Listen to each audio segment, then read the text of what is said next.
Welcome back to this third lecture on chemical process design.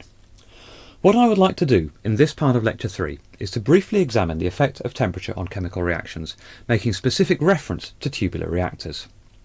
We'll start by remembering that increasing temperature increases chemical rate, and then we'll recall the various rules of thumb that we can use to start to choose a reactor temperature. Then we'll go on to examine what assumptions can be reasonably made to model tubular reactors that are isothermal, adiabatic, and fully non-isothermal. We'll finish by thinking about what type of reactor models are available in flowsheeting packages, and the final part of this lecture will examine how we approach problems where we need to write reactor models from first principles. So, here on my whiteboard is a reminder of the importance about thinking about activation energy and how it impacts on chemical rate as a function of temperature. Plotted on this graph are normalized rates. So what I'm plotting here is the rate of reaction divided by the rate at 500 Kelvin for differing activation energies. So you'll see that at 500 Kelvin all our lines intersect and the y-axis equals 1. That's how I've normalized the plot. The important take-home message is look at the variation in normalized rate for an activation energy of 10 kilojoules per mole as opposed to 100 kilojoules per mole. That's the red line versus the yellow line. And we can see the red line hasn't got a particularly steep gradient. There is a moderate variation with temperature. However, if we look at the yellow line, we can see that we have what looks like a near exponential increase in chemical rate with reaction temperature. And we get a very, very, very sharp change as we get to around 500 Kelvin or thereabouts. So we need to make our mental models accurate. It's very important whenever you do a problem to have a good mental model of what's going on. And the mental model here is to try and think how your concentration of species is likely to change with temperature in a reactor. And we can do this by thinking about the magnitude of the activation energy and the likely changes in temperature we're going to see in our chemical reactor, because we can start to link this into maybe the presence or absence of diffusion effects, which, as we'll see in a few slides' time, is actually really important. Now, let's think about how we might choose a temperature in a reactor, and let's think about equilibrium limited reactions, because if we think about equilibrium limited reactions, then conversion is going to be directly affected by the temperature of equilibrium. Now, if our reaction is exothermic, then we might elect to start the reaction at the highest temperature that's safe and practical, and then to reduce the temperature as equilibrium is approached. So in a batch reactor, what you would need is temperature control as a function of time. You'd have a temperature ramp where the reactor cools off. However, if you've got a tubular reactor, you're going to need to impose a temperature gradient as a function of length. If we consider endothermic reactions, the opposite applies. Now, when we start to think about the effect of temperature on chemical reactors, then we'll discover there's a panoply of different and sometimes unexpected effects that it can have. You can range in terms of effect from having a change in rate, which is fairly straightforward, through to temperature feedback providing reactor instability, such as limit cycles. Of course, within one small lecture segment, I can't possibly cover all of that. So what I'd like to do is just to cover a few basic ideas, which will hopefully feed into how we can both develop our mental model of a reacting system, and in the next and final part of this lecture, we'll see how that converts into a numerical model. So what I'd like to do is to consider the operation of perfectly packed tubular reactors in terms of isothermal operation, adiabatic operation, and non-isothermal operation. For each of these three examples, we're going to assume that our reaction mixture undergoes an exothermic reaction. So let's start by thinking about isothermal reactors. Here on my whiteboard, I've got a sketch of such a system. I've got flow direction from left to right. And remember, I've made this assumption of perfect packing. So as long as I've got perfect flow distribution at the entrance of my reactor, there should be no variation in local velocity anywhere in this reactor. Let's, just to reinforce the point, plot temperature as a function of length, and we'll see that it is constant. Now, the reason I've done this is because I want to consider this effect on the three key parameters that would feature in transport equations that we would use to model a chemical reactor. So we're going to look at energy transport, momentum transport, and mass transport. So let's think about energy transport first. The key thing that you see in the energy transport equation is temperature and its various derivatives. And so I've put on the whiteboard here for you the temperature gradient vector. We've got an isothermal case, there should be no temperature gradient, and so therefore the temperature gradient is equal to 0, so grad T equals 0, and I've specifically written grad T for you here in cylindrical coordinates because we're assuming tubular reactors. So dt by dr, 1 over r dt by d theta, and dt by dz are all equal to 0.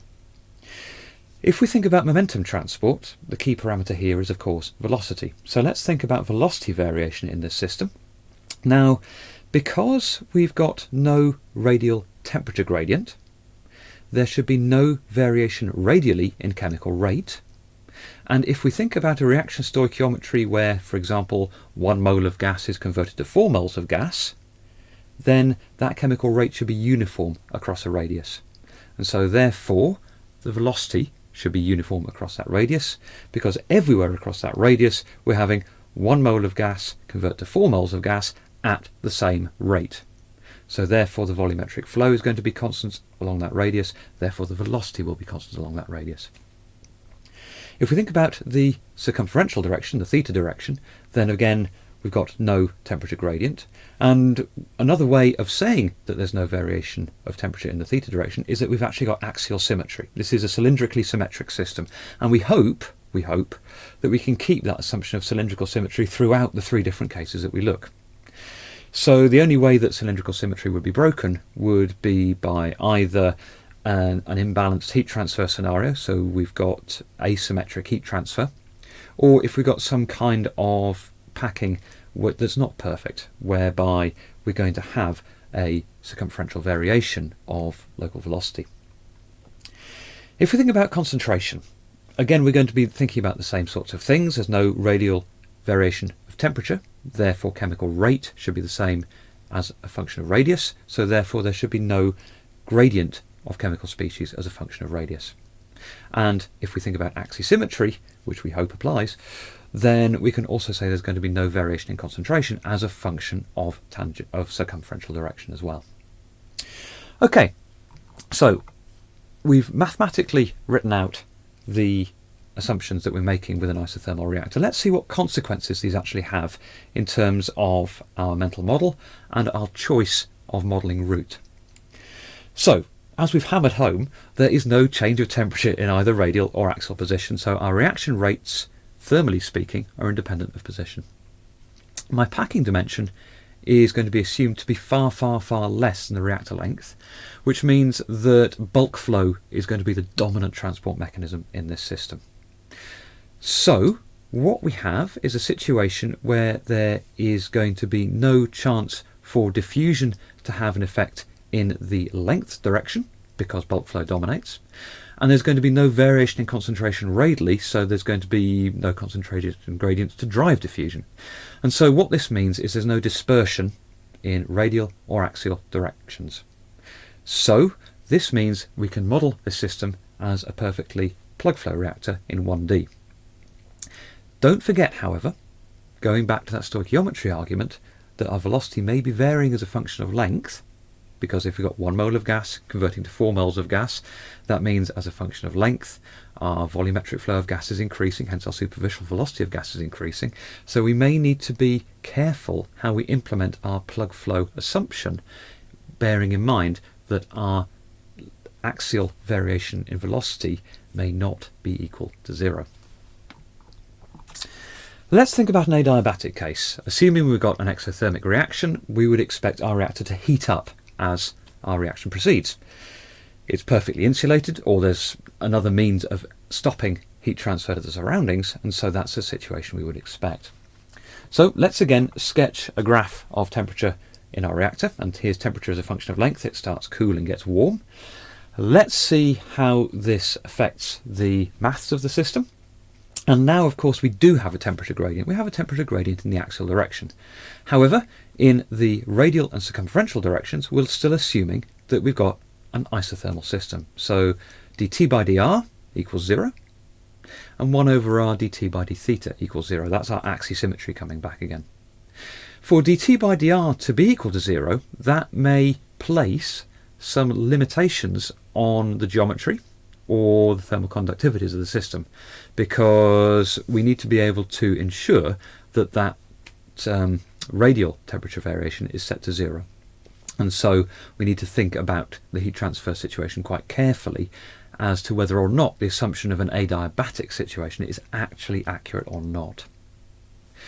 Let's think about our gas flow. Again, because there's no radial variation in temperature and that we've got axisymmetry in place, there's going to be no variation in gas flow or in velocity as a function of radius or circumferential position, because there's no variation in chemical rate. And so if the stoichiometry dictates that 1 mole of gas is being converted to 4 moles of gas, then that conversion process is happening at identical rates as a function of radial position and as a function of circumferential position, but not, however, as a function of axial position.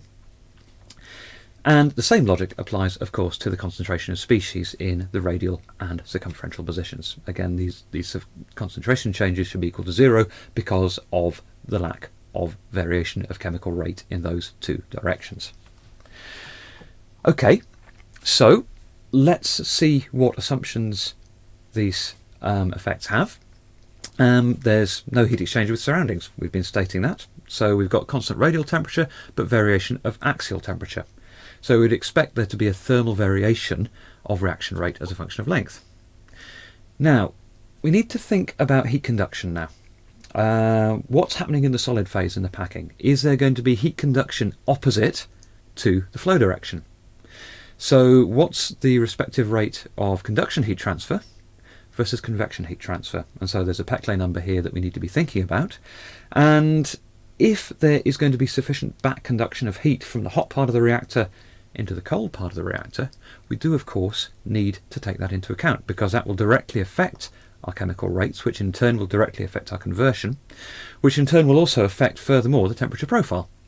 And so failure to incorporate that as part of a model, if it's an important effect, will result in a model that is incorrect. Let's think about diffusion effects. As a function of radius, there's no temperature variation. So therefore, there's no concentration variation. So therefore, there's no concentration gradient to drive diffusion mass transfer.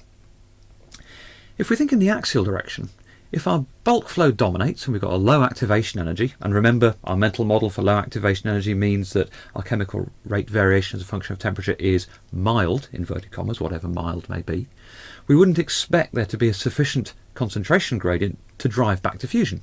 Bulk flow might dominate. However, if we've got a very high activation energy, recalling back to that graph, we can see that at some point our concentration is going to rapidly increase because our rates just take off. And so that may mean that there is a sufficient concentration gradient to drive a little bit of back diffusion, hence a little bit of back mixing, which is what we call axial dispersion. And so we need to think about that quite carefully, because that will affect the concentration profiles in the reactor, both radially and also, of course, axially, which would, of course, will impact the total volume of catalyst that is required to complete the reaction. Now, if we're dealing with an equilibrium limited reaction, we need to be quite careful. We've got an increase in temperature as a function of length, which means that we're going to be limiting our conversion unless we do something to shift that position of equilibrium. And the thing that we could do is to change the temperature. And so what we might do is have a means of ensuring that we can cool that mixture down. Notice I say a means of cooling that mixture down, abstracting the problem, because of course that could be a heat transfer element, or it could be the injection of something cold, or it could be another way of ensuring that we can disturb equilibrium by changing, for example, a feed concentration. We could have an additional feed placed at another point in the reactor to put the concentration different, so we knock it out of equilibrium. So a means of changing equilibrium position may be needed. From a modelling standpoint, we could still probably model these systems as one-dimensional with plug flow. We may need axial dispersion.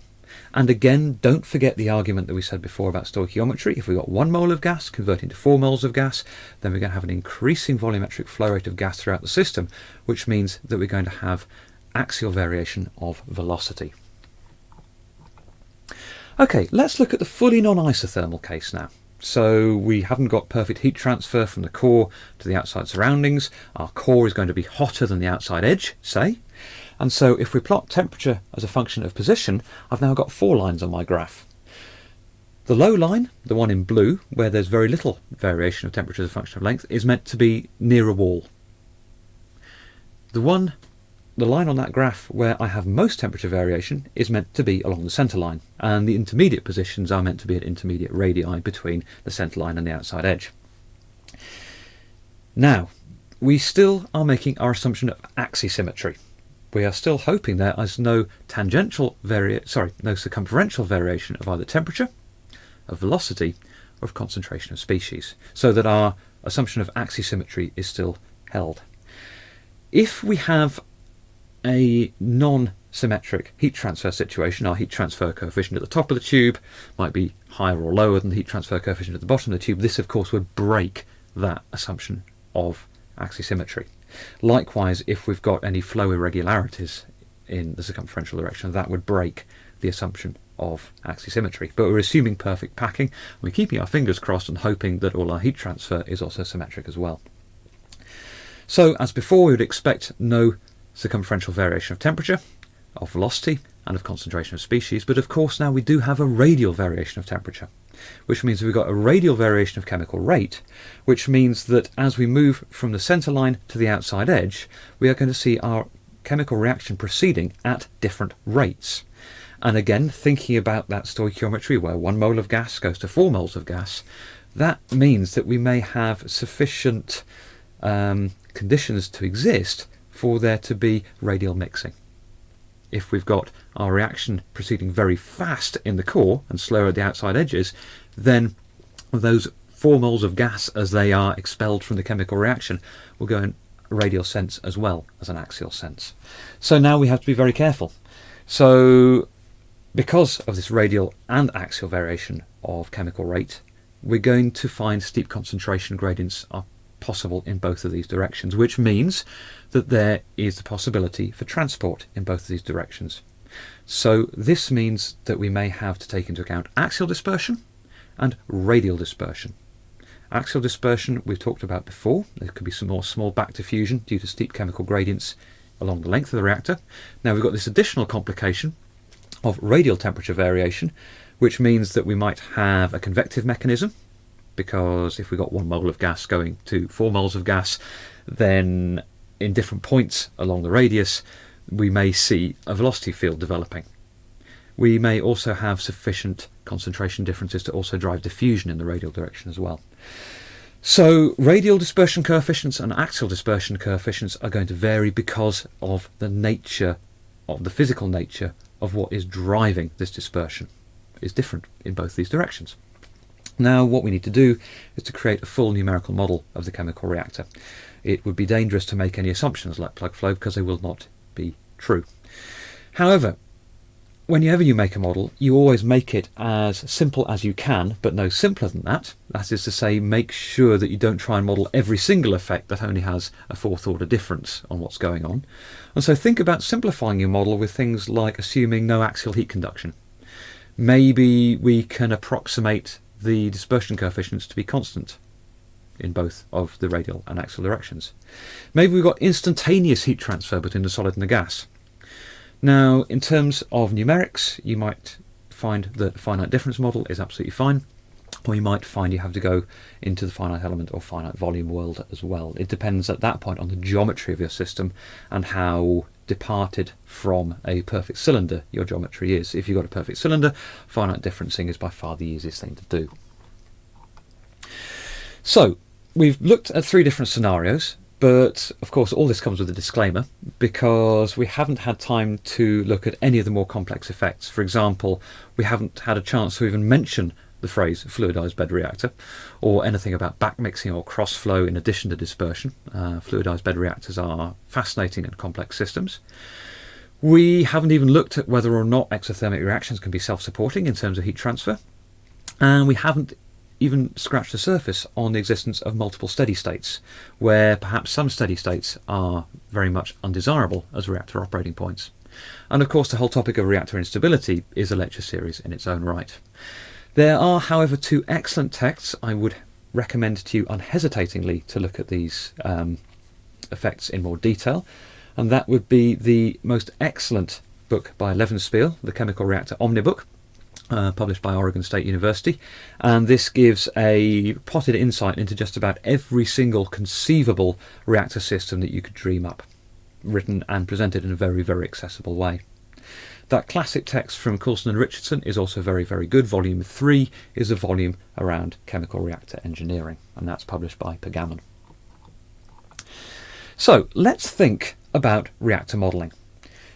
We've illustrated how complex cases, how non-isothermal reactors and instability have driven the need for modelling, and how modelling is an essential step in the design process. Now, when we come to model, we've got two choices. We can either look at flow sheeting packages and see what they have built into them in terms of reactor models, or we can write our own. Again, don't reinvent the wheel if you don't have to, and very soon we'll have a look at what the chemical reactor models in certain flow sheeting packages can actually do for us. Sometimes you come across complexity. Sometimes you've got coupled nonlinear reactions. You've got, for example, reaction and heat transfer changing in a time-dependent manner in batch. You might have heat addition or heat extraction at various points in a batch cycle, and all of these may be outside the scope of what is capable to be achieved within a flow sheeting package. It depends on the package. So be prepared to write your own model if needs be. Now, in terms of reactor models in flow sheeting software, if you examine something like Unisim or HySys or the free version or the freeware package DWSim, you'll find that there are a number of different models that can be used in flowsheet calculations, and how you use them depends on the aim of what you're trying to achieve within that flowsheet calculation. These reactor models go from the incredibly simple, for example, a conversion reactor, when you're just saying A goes to B with 90% conversion. There's no kinetics, there's no just stoichiometry governing the problem, and reaction extent. These flow sheeting packages also have things like equilibrium reactors built into them. So they will say, fine, you've got an equilibrium between species A and B producing C. What percentage of equilibrium position is achieved? And then it will do all the thermal calculations to figure out at what temperature that is achieved by. There are models that require full chemical kinetics. Within Unisim and HySys, these include the continuously stirred tank reactor model and also the plug flow reactor model. So if we consider the continuous stirred tank reactor model, the CSTR model, you can include or exclude heat transfer, and it will also include vapor-liquid equilibria between the liquid phase in the reactor and the gas phase in the reactor, which is a very, very useful thing to incorporate, especially if you've got a liquid phase reaction that is producing a volatile chemical species that you may be losing in an off-gas vent, for example. If you think about the plug flow reactor model, you have radial dispersion included, but usually typically not axial dispersion, and again you can elect to have heat transfer or no heat transfer. So for both the CSTR and the PFR models, you'll need detailed chemical kinetics, and again, if you're au fait with these flow sheeting packages, the way in which these chemical kinetics can be presented is pretty flexible.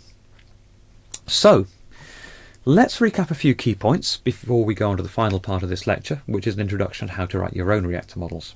So, things to remember. Be aware of thermal effects when you're designing chemical reactors. If we think about isothermal tubular reactors, you can probably use a perfect plug flow model, but do check your assumptions. Adiabatic tubular reactors, we need to be aware of the presence or the possibility of the presence of axial dispersion. Fully non-isothermal reactors, well, we've got a lot of complexity going on. You could have axial and radial dispersion, and the whole thing may also have multiple steady states unless you're careful. Different reactor models of varying complexity are available in all flow sheeting packages, but choose your model depending on your design aim.